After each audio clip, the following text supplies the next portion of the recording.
जय श्री कृष्णा दोस्तों, स्वागत है आपका हमारे चैनल पर। आज के इस वीडियो में हम जानेंगे 2025 अश्विन मास कृष्ण पक्ष के संतष्टि चतुर्थी का व्रत कब किया जाएगा और इस व्रत को किस प्रकार से करना है और इसका शुभ मुहूर्त कब प्राप्त हो रहा है। पूजन में क्या करना चाहिए, क्या नहीं करना चाहिए और चंद्रोदय किस समय होगा। इस दिन हमें कौन से ऐसे उपाय करने चाहिए जिसपे भगवान गणेश प्रसन्न हो और हमारे सभी दुख नष्ट हो जाए।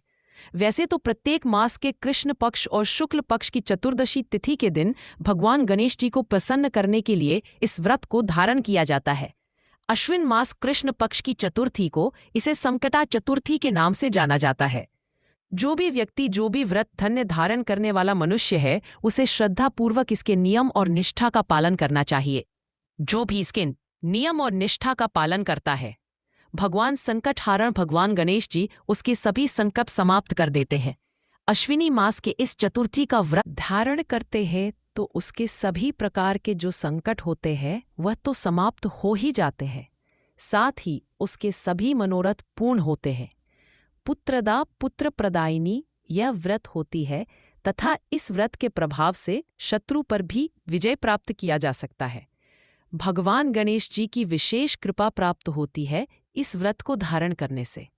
अश्विन मास कृष्ण पक्ष की चतुर्थी तिथि प्रारंभ हो रही है 10 सितंबर 2025 दिन बुधवार 3:29 पर और चतुर्थी तिथि की समाप्ति है 11 सितंबर 2025 दिन गुरुवार 12:56 पर। तो चतुर्थी तिथि की समाप्ति है तो चंद्रोदय व्यापनी के अनुसार सभी जो भी व्रत धारण करने वाले हैं वह व्रत ही 10 सितंबर 2025 को इस व्रत को धारण करेंगे। इस बार बुधवार के दिन गणेश चतुर्थी का व्रत पड़ा है तो बुधवार भगवान श्री गणेश का ही दिन माना जाता है और जो भी बुधवार के दिन जो चतुर्थी व्रत पड़ता है वह अत्यंत उत्तम फल देने वाला होता है। 10 सितंबर को जो हमें सुबह ब्रह्म मुहूर्त का समय प्राप्त होगा वह है 4:31 पर और सुबह 4:31 से लेकर 5:18 तक ब्रह्म मुहूर्त रहेगा। उसके पश्चात सूर्योदय का जो समय होगा वह होगा 5:42 से शुरू हो जाएगा और फिर सूर्यास्त शाम को 6:07 पर होगा। इस दिन राहु काल का समय हो रहा है सुबह 11:56 पर और दोपहर यह राहु काल दोपहर 1:28 तक रहेगा। तो ध्यान रखिएगा कि राहु काल में कोई भी शुभ कार्य नहीं किया जाता है। वैसे भी पितृष चल रहा है तो इस समय पितरों की ही पूजा की जाती है। फिर भी हम बता देते हैं कि राहु काल में कोई भी नया कार्य या शुभ कार्य नहीं करना चाहिए। इस बात को कई बार बताया जा चुका है।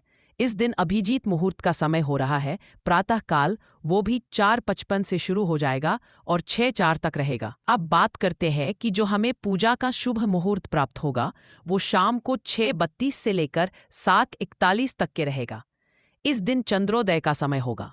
शाम रात्रि में जो हमें चंद्र दर्शन होगा और चंद्र को अर्घ प्रदान करने के लिए जो समय होगा वो होगा 8:06 पर और व्यक्ति इस व्रत को धारण करता है और इस दिन पूरे विधि विधान के साथ भगवान श्री गणेश जी की साथ में चौथ माता की पूजा करता है। इस दिन उसके सभी मनोरथ परिपूर्ण हो जाते हैं। इस दिन मनुष्य को गंध, पुष्प, धूप, दीप इत्यादि के साथ भगवान श्री गणेश जी को दुर्वा तल अर्पित करते हुए सिंदूर चढ़ाते हैं। उसके साथ उनकी पूजा करनी चाहिए।